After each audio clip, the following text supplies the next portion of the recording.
So today, we're about to go and look at some new high-rises downtown. We're scouting new locations for some Airbnbs. Right now, we're heading to Midtown Atlanta. I already had a couple locations in Midtown, so it's a great area. A lot of events, a lot of clubs, a lot of attractions are in Midtown. So it's a great area as far as travel. But yeah, I mean, I'm just looking for new locations to do the arbitrage model. Okay.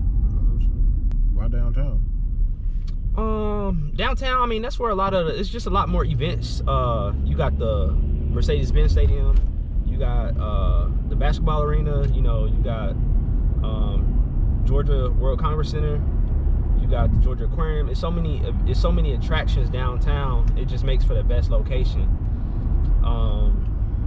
But yeah, I mean, I'm looking to do arbitrage on them, because arbitrage is essentially when you rent at a monthly rate, and then you re-rent at a nightly rate, and the difference is going to be your profit margin. I mean, at least I've been hearing lately, a lot of people from the Midwest, it's not even just in the West Coast, but like Chicago and shit. At least, I think you told me that. Yeah, it's a lot of migration.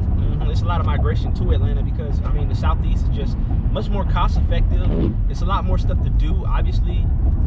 Even the job, like, economy is just kind of better here. I mean, not saying that they don't have jobs, good jobs and corporate jobs in the Midwest, but it's just a lot of employers are flocking to the Southeast. And same thing with the whole entertainment industry. When they pass that, that tax benefit, a lot of movie studios are picking up and coming to Georgia, just because we got different locations. So for scenery, like, we got different looks. So Midtown can look like New York, you know what I mean? Then we got a lot more space, and so you can build sets and stuff like that. So yeah, man, Georgia, the Southeast is really kind of taking over, man. So yeah, I think that will affect the real estate market here, because prices gonna continue going up. When that supply and demand, when there's low inventory and not a lot of supply, the prices and the demand is going to just be greater. So like, for me, I always say, like, turn left onto Peachtree Street Northeast. Atlanta really didn't have like an identity yet. They're still like a young city. They're still trying to develop communities, develop certain areas. I just feel like it's still in that growth phase compared to like a New York or like a Chicago. It's like they have their identity. Even though Atlanta has, like, saying the Black Mecca, the Black Hollywood, but I feel like they're still building. There's still a lot of gentrification going on.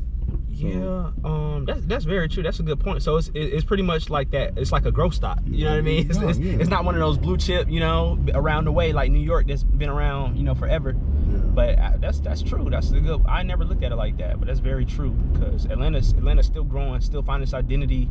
We just hosted the Super Bowl. We've had the Olympics, we've had international presence here, but like we still growing, we still coming up. So good point.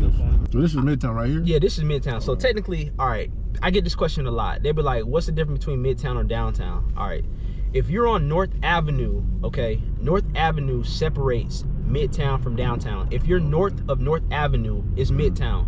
If you're south of North Avenue, if I make a right, I'm downtown. If I make a left right here, I'm in Midtown. Okay, so this is because obviously North Avenue runs from east to west, right? So this is like the left, I'm in Midtown. Right, I'm downtown. Oh, damn. I can see the difference too. That's crazy. That looks like downtown. I mean, it's still. But that makes sense though. I never looked at it like that. Bank of America.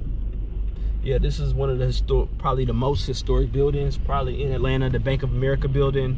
You see that gold arch, like especially at night. If you see that gold arch right there, you that's North Avenue, and then you can kind of move around. You know how to navigate. You know what I mean? That's one of the things you kind of should look for.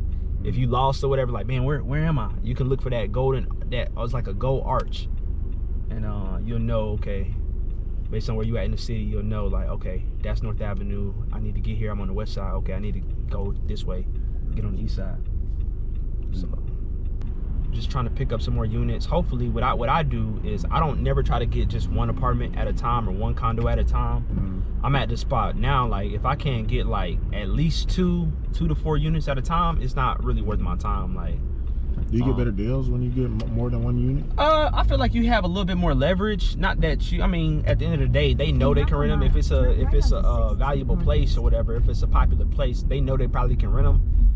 But I feel like you have a little bit more leverage. Like, I feel like if I'm a corporate client and I got 4 apartments or whatever, they're not going to evict me. You know what I mean? And I pay on time and stuff like that. Little things that normally they'll maybe give a tenant a warning.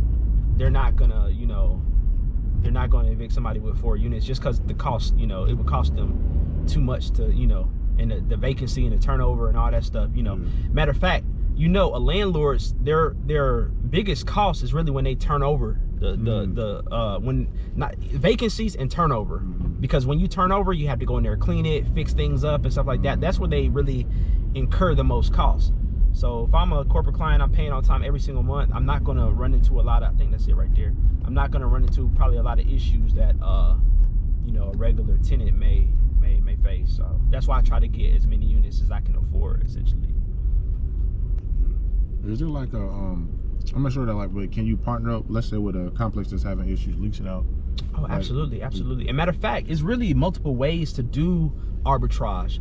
So me personally, I like to rent, and I like to rent the space, and I have a little bit more control. I can, you know, dictate, you know, what I want to do with the place or whatever.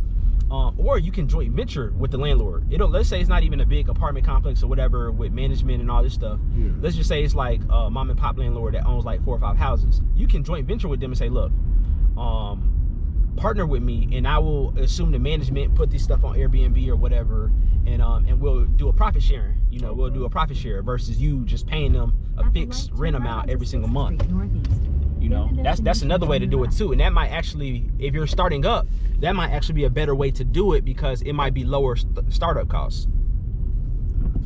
I'll just be thinking, like, why apartment complexes don't just do it themselves, you know? Like, yeah, because they're not really they don't have the system to do it. I mean, that's a great question. I get that a lot too. It's like, it would only make sense if I was a complex, like if I own my own apartment, like why not just have some for short term or some for long term? Right. I mean, that's not their model, you know. I mean, they should, but it's not really their model. All right, y'all, so I'm at the location. I am about to head in here and take a look at some of the units and see if this will be my next Airbnb. So stay tuned. Let's walk up in here and see what it's looking like. But yeah, this is definitely a high rise. High rise, got a parking garage or whatever.